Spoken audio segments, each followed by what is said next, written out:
is the blue decks. So a lot of the blue decks get homogenized by a key number of cards.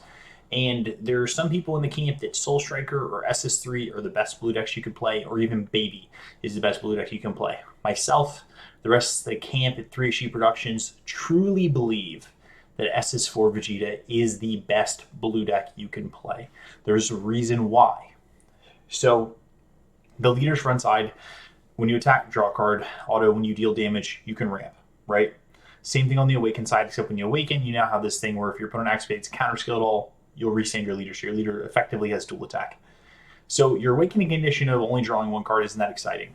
And a lot of people will say that this leader is only good if you ramp with it.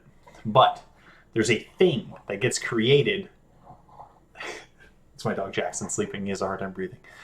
There's a thing that gets created from this leader's existence. Whenever you're playing against this leader, a single attack and a single damage becomes worth so much more.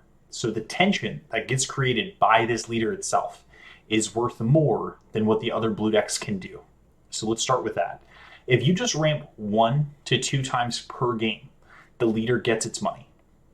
And the biggest thing is that a lot of people, including the people in the camp that they think Baby is one of the best blue decks, is you're jamming your deck with lots of cards that aren't actually progressing the game. They're just delaying the game. And instead of trying to answer everything on a one-for-one basis, instead SS4 takes and tries to answer things on an X-for-1 basis instead. So instead of playing multiple negates, you have your 4 standard dimension magics, but then you rely on Heroic Prospect in the early game. Then you end up relying on SS4 Son Goku Protector of the Earth to then bridge you to that late game. So once you get a Zeno on board, you now only have a few turns until you get to play your SS4 Son Goku Protector of the Earth. You then wipe your opponent's board, and then now you're in it. Like, your opponent can't attack with battle cards unless they bottom deck something, and you're already there, right? So instead of trying to answer your opponent with multiple negates in a single turn, you're trying to use one powerful floodgate to then delay the game another turn to then get you to that card that bridges you to the late game. And if you're looking at blue, the best finisher in blue is Injury 17, Turn the Tide. SS4 Vegeta is the best Turn in the Tide deck. Baby Hachiak, arguably the best secret rare to come out in the set, aside from the SS4 Broly, but I hands down think outside of Cell Zeno, Baby Hachiak's probably the best secret rare in the game. Being able to negate an attack and stop an opponent's turn when it comes to attacking completely is grossly overpowered, and it's understated how powerful this card is. Baby the Golden Avenger is your catch-all. Whether if you want to bounce something to the bottom of your opponent's deck when it comes into play, you want to counter something, you want it to be a battering laser that's expensive. Either way, it's the perfect threat. It's a 5-drop, triple strike. It has all this extra tech on it, draws you a card, replaces itself, etc. Another thing I've been seeing lately is that people knock Vegeta for not self-awakening. So, number one, instead of playing cards like Results of Training, instead of playing cards like the Double Strikers that get eaten alive at different phases of the game and lose so much value over the phases of the game, instead we opt for Bulma, Wife of the Prince, and Super Bloodwave Generator, which these cards in tandem are great because Bulma is a tutor for Bloodwave. So when you play Bulma, you're going to play the Bulma, you're going to tutor the Bloodwave, and then when the Bloodwave comes into play, it draws a card. So that means you have a 1-drop cantrip that thins your deck out an extra card. So what that means is you've now removed the possibility of drawing a card from your deck. You now draw an additional card, so you've already moved through multiple pieces of your deck. Then has the ability to put a card under your leader. Once you get 4 cards under your leader, you put this card and those 4 cards in the drop area. You then can take up to 2 life to your hand and crit up to 2 life. So if you're 8 life, you can crit 2, take 2, but it's up to 2 each. So let's say you're at 6 life, you can just take 2 life to your hand, crit 0, and then awaken, which is pretty powerful. And then ultimately, you don't have to use this card to awaken. It's always great just to have that 1-drop cantrip that filters your deck. So again, very powerful. You can definitely see the difference between a deck that plays 50 cards and a deck that plays 43 plus a Bloodwave engine because of how many cards you'll get through in your deck when you're playing the Bloodwave version. You'll see more of your deck playing it. I can guarantee it. So we're playing 4 UI Kamehameha. It's a card that goes hand in hand with Vegeta. This deck is 51 cards. The 51st card being Trunks Powering Overseeing Time, because if for any reason you mill off a Super Bloodwave and you hit your secret rare, or you put a secret rare in your energy with Zeno, and then it goes to the discard pile at the end of the turn, you can use Power Overseeing Time to warp, grab it back, so you at least have access to it throughout the duration of the game. only 2 Vegeta Rise of the Super Warrior, playing 3 Turning the Tide because that's our finisher, playing 4 Bean. I know people are on the fence about Bean, but it really can enable some busted offensive turns, so that's why we play the 4th copy in the main. The 4th actual copy is something to be sideboarded. Same thing with your Heroic Prospects. Same thing with your Blitzwave generator. So you have a lot of cards that are actually more flexible. So that makes the 65 really come together. So again, playing this deck, you want to go turn 2 Zeno Unison. You have to keep in mind that you'll want to ramp first before you play the Zeno Unison. So that's something to keep in mind when you're playing the deck, is there is some tension there. So you have to be able to dance around that. If you can, it's beautiful. And it works out in your favor really, really well. But essentially, you want to play an early Zeno. You want to be able to bridge yourself with Heroic Prospect. You want to be able to get to SS4 Son Goku, Protector of the Earth. You want to be able to keep it there, stop your opponent from attacking. The next turn, bump all their cards back to their hand, and then play your Turning the Tide to go ahead and win the game. So that is how this deck is winning. Of course, it plays 4 Oguni After Image Slash because it's, you know, the foreseeing hit of our time. Comes down, generates a ton of value. The card is not busted by any means, but it's exactly what blue needs in that mid game to provide a threat. So again, I think SS4 is the best blue deck. Heading into the sideboard, you have some main deck flex slots, like I mentioned: 4 Bulma Wave for the Prince, 3 Super Blitzwave Generator, 3 Heroic Prospect, 1 Bean, 1 Trunks Power for time, and you have some answers. So SS Gotenks Absolute Unison, this is great against the Invoker matchup. Being able to take out cards that don't matter, like Super Blitzwave and Bulma Wave and the Prince, and putting in this Unison is super helpful. Against Invoker, you really don't want to Self-Awaken. You want to maintain a high life total because it makes the Rival Seeker into trying to burn you out almost impossible. So we get away from that. Your 4th Heroic Prospect's going to come against, you know, Gogeta BR, Green Gotenks, Broly BR, etc. Betrayal the Master will come in against Syn Shenron. It'll come in against Gogeta BR, can come in against Gotenks. If you just want a quick, easy answer for removal, Dark Power Black Massane is great against Broly BR. It's great against Vegex as well. You have 3-hit Deadly Vanguard, which against Gogeta BR on the play. This can counter the 5-drop. Yeah, the 5-drop has Deflect, but you can bounce it back to their hand with the secondary auto, so that's very powerful. Playing a 4th Turning the Tide is going to be against any deck that has hand disruption, or if you're playing against Invoker, you need more threats. You play Turning the Tide. A 3rd Rise of the Super Warrior, mostly against green decks. Since Charismatic Villain can't actually counter this card, it can only kill this card. Getting that draw 4, that draw 3, or that draw 2 just off of this card is very impactful in this hand disruption matchups. Another baby Golden Avenger, great against Invoker. That's why we bring it in. It's also great anytime you just need that additional remover, that additional threat. So overall, Sideboard kind of covers as catch-all for almost everything in the format that's really going to be relevant. And so I really like this board heading into it. You can get the link for this. I'll make sure to put it down below. All the links for that will be down below. So this is SS4 Vegeta. Next we go on to Red Broly BR. Probably my pick that I would play week 1 if you can get access to the promos. Deck is incredibly powerful. It's very straightforward to build. For instance, I was having a conversation with the boys last night, and honestly, the biggest thing that comes up is, you know, the deck kind of builds itself. There's really only 7 slots you get to play with, which those 7 slots I have 2 Man on a Mission, 2 Resolute, 3 Is That All You've Got. Man on a Mission has become more popular as we've made more content about it. I'm glad to see it in other Broly list as well. We don't play Yamcha counterplay. We really trim the fat in this deck. And something you'll learn playing Series 11 is that your engines are better than anything else you could possibly do. So if you don't maximize on the engine, or you cheat yourself on some of the pieces, you're really going to find your deck to be inconsistent, and you're going to end up falling apart in a lot of games. So instead, we just offer straight consistency, only minimal amount of deviation, which is the 7 slots. Kale is incredibly powerful. The promo brings this deck all together. Being able to play it for free off of Vampa, or just playing it and getting your Ba out into play, they can get that next chain piece, keeps you going.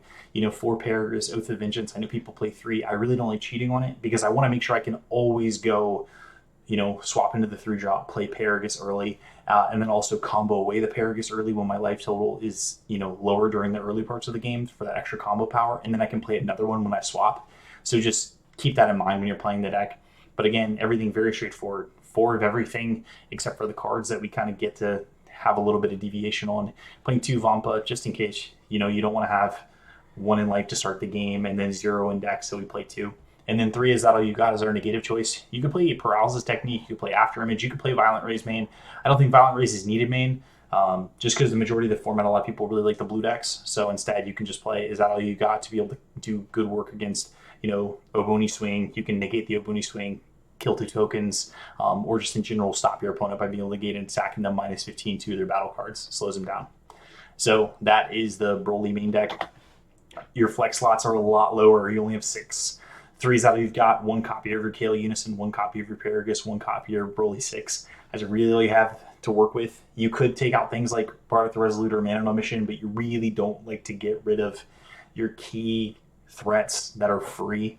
So you have Max Power Kamehameha. This is for the Gogeta BR matchup when they're going first. Being able to get that off the board, stay alive is huge. You have 3 Beerus Ball. This is for Heroic Prospect. Your life total is going to get low. Yeah, you'll still have to pay the energy for it, but it's worth it. 3 Violent Rays is going to be for your Mirror. It's going to be for the Gogeta BR matchup, Gotenks, etc. 3 Concentrated Destructions for Invoker. When they go first, you can get this pay 2 KO the Vegeta Invoker. It may stop you for a turn, but it works better than not having anything at all to answer them. 3 Topo Righteous Aid. This is going to be for the Vegex matchup. This is you're going to bring this in because you have to play that matchup much differently. You're more so going to play the hand destruction / aggressive route, which the deck normally does anyway, but you're going to be really focusing on limiting their resources, using a Topo to stifle them and then get them on the crackback on a kill turn. So Topo just becomes more important. Broly is a very difficult deck to play properly, and like I think if piloted correctly is probably the best deck in the format in Series 11. You know, you just have so many intricate ways that you could play a turn to net a different result, and playing around the floodgates, playing around different removal, knowing what's in the format, this deck really rewards that. Reminds me of, you know, Hirudegarn and Trunk Storm back in the day with, you know, the better the pilot is, the better the deck was. Same thing with Red Broly. The next deck is Red Gogeta BR. His deck has received a lot of flack recently from some notable players in the community with their opinions, and you know they definitely think that the deck is weak or they can't get it to work. But being able to, number one, the deck is one giant engine. Take that into account. It is very linear. Understand that. That can be a weakness. That can be a strength. In this case, I think of it more as a strength because the more often you can resolve a Gogeta 5 and a Gogeta 6, the more you're able to win the game because the amount of cards you're going to draw. So that, between the leader being an untapped 2 leader, getting some extra cards, drawing a card whenever you activate a Union skill, there's a lot of value that this deck kind of just drips. The deck honestly starts and ends with the Unison, Gotenks Earth Shattering Might. This comes down whether if it's on turn 2, whether if it's on turn 3, and then you awaken, play your 5 and your 6. This being able to ultimate, you know, either the turn it comes down or the turn after is so powerful. And the thing about this deck doesn't have to try and kill you on turn 3. It can just set up with just a ton of counters and then just have a dominating board position where Gogeta 6 is picking you apart. You're just getting outvalued over time through the leader being a 20k double strike on the Awaken side, drawing cards when you activate Union, drawing cards from your Unison. And then once you start stacking up these 5s and 6s, and you just have so much that you can do to just build such a giant advantage. The only downfall of this deck is the fact that it is linear. So keep that in mind. You do have some things that you can do flexibility wise. You do have some slots, which I'll go over the main deck slots that are flexible. You have your 3 Violent Rage, your 2 After Image Technique, your 2 Topo Righteous Aid, your 2 Wolfgang Fist. I forgot to mention the 2 Yamcha as well in the deck, or something that could be taken out. You want your 3 Gotenks Unison of Rage against the Invoker matchup. The -2 being able to look at their hand and take a multicolored battle card is huge, because if you play this first, you can take the Vegeta out of their hand and then they're done skis. Like, then it's like, okay, well, your deck's turned off. The third strategy of Universe 7. You know people are going to be boarding Max Power Kamehameha. They're also going to be playing Secret Identity Mass, and having the third copy in the sideboard is worthwhile. You're going to want the Max Power Kamehameha for the Syn Shenron matchup, for the Mirror, all other decks that can play cards early, Gotenks, etc. Your Dark Power Black Mass Sand you'll want for the Broly BR matchup, as well as Vegex, Violent Rays. You're going to want that for the Broly BR matchup, the Mirror, Gotenks, etc. Kaioken, you'll want it against Invoker. And then, of course, and you'll even want it against Vegex too, because this can come down, wipe your opponent's board, give you a fresh start on turn 3. And then Topo Righteous Aid, the third copy, also for Vegex. Because against a lot of decks, this card, Topo isn't the greatest card, especially against blue, but against decks like black, aggressive strategies, Topo still shines. So playing Topo, third copy in the sideboard, feels really good. Last deck to go over is Syn Shenron that I want to go over today. Mostly because it's like a holdover from the previous format. They got a few upgrades, not many, but the deck in general is still as solid as ever. You know, we're still playing the same package we were before, outside of the fact that we added in Surprise Attack Natural and Shenron the promo just to be able to get it back with our leader's ability. You're playing it no other way. You just wanted to have it to be able to combo. So that's big. The biggest thing to me is Ice Shenron the Cryomancer. Being able to have 4 additional copies of every ball in your deck is just so good at making this deck consistent, because there's a huge difference between when this deck starts with a 1-star ball and doesn't. So having the 4 additional copies is pretty huge. 3 Zamasu Sacred Base Belief is our super combo, plus 1 Krillin moments from before combat. The new super combos bottom decking the draw 2 are just so good, so not including at least 1 feels bad, so that's why we play 1 copy. 3 Flying Nimbus, 4 Mecha Kabura Unison, playing 1 of the Syn Shenron promo, 1 Swift Retaliation Cooler to help us go for game. Whenever we drop ourselves in, or if we have a big kill turn and our opponent door potentials us, we can play Swift Retaliation. We're maxing out on 4 of Hey Shenron, all of them, 4 Syn Shenrons, all of them, 3 Prideful Transformation, and then Cell Zeno. Our board, your main deck flex slots are your 3 Nimbus, you have 2 Ice Shenron that you can flex out, 1 Mecha Kabura Unison, 1 Naturon promo, 1 Swift Retaliation Cooler, 1 Syn Shenron promo, 1 Prideful Transformation. If you pull out the Mecha Kabura, that's when I usually side out the Prideful Transformation, and then 1 Zarbon. Again, max power Kamehameha is going to be for those key matchups, Dark Power, Black Mass Saiyan, for Fujeks, Broly BR, etc. Final Flash, this is great against Gogeta BR. Being able to, they swing, you combo Final Flash, and then you can go Haze, like Haze 4, discard another Shadow Dragon, kill it, because you needed gated skills for the turn, is very powerful. So that's why we play that. Also, it's good against Invoker to turn off their 3-drop when you're trying to put some pressure on them. You have your 4th Nimbus against Vegeta, 2 Release from Evil. This is really good tech card against Gogeta. You know, if they swing with their Unison, you can negate its skills. If they swing with their Gogeta, you can negate its skills. You know, big deal there. And then also good against Invoker, other decks. Mecha, the Broken Seal. This is good against the Mirror. This is good against Obuni as well, because you want to be able to keep that off. It's another reason why we're playing Dark Power Black Mass Saiyan is because of Obuni. Being able to keep them off that card is key to Syn Shenron being successful in that matchup. Mecha Kabur is also good against Invoker, so that's why we play 2 copies, and then we play 2 Fu Shroud and Mystery for games where it's going to go late, whether against the blue matchup, whether if it's against Invoker, you're going to want this card. Also in the Mirror, it's going to work well for you, so that's what you're going to want, having access to these key tech cards at the right time. But otherwise, this is 65's, mastering UI with some 65's today. Hope you guys enjoyed this style of video. The thoughts on my format overall, I really do think that decks like Green Gotenks are incredibly competitive. I think this format has a lot of tier 1.5, tier 2 decks. So I'm excited to see how this format plays out, you know, once we get to the competitive, like highly competitive level. It's unfortunate we don't have any in-person major events coming up, but the online events should be rather telling. There's a lot of hype right now around blue, and I think blue is in a really good spot this set because it got some really good generic cards. But sleeping on decks like Red Gogeta is kind of a mistake. You know, it has a way to punish you really well, and really early. But in my opinion, like if I had to pick a deck to play this weekend, it's either SS4 Vegeta or it's Red Broly BR. Major reason why SS4 Vegeta is the best version of all the blue decks out there. It gets to the late game faster than all the blue decks. It has the same floodgates, and it just has so many good matchups across the board. It's a very strong deck. And then Red Broly BR, if you can get access to the promos, because that deck is just a powerhouse. You know, once it gets going, turn 2, 3, 4 kills, it's very easy to put together. All you have to do is not only learn your sequencing, but learn how to play around the different floodgates and removal. You can force your opponent in a lot of rough spots, play a really tight hand control game, and your sequencing is just so important. You know, if you don't have a 1-drop, turn 1 Vampa, finding your 1-drop, getting your Ba down, getting that piece you need, going into your 3, playing your Paragus, finding another piece you need. Turn 2, opting to, you know, play the Unison early, get the Unison down early, man. Like, it just does so much work for you. Like, and then now like, you start piling on markers. So then the next turn, it's like you can play multiple 5s, you have multiple chains going on. Your opponent's really in this damned if they do, damned if they don't kind of situation.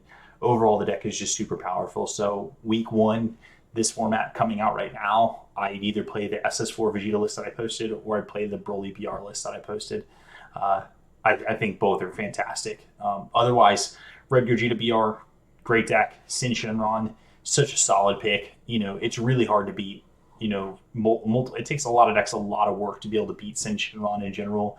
And so this format shaping up to be hecka interesting. Anyways, hope you guys enjoyed this video.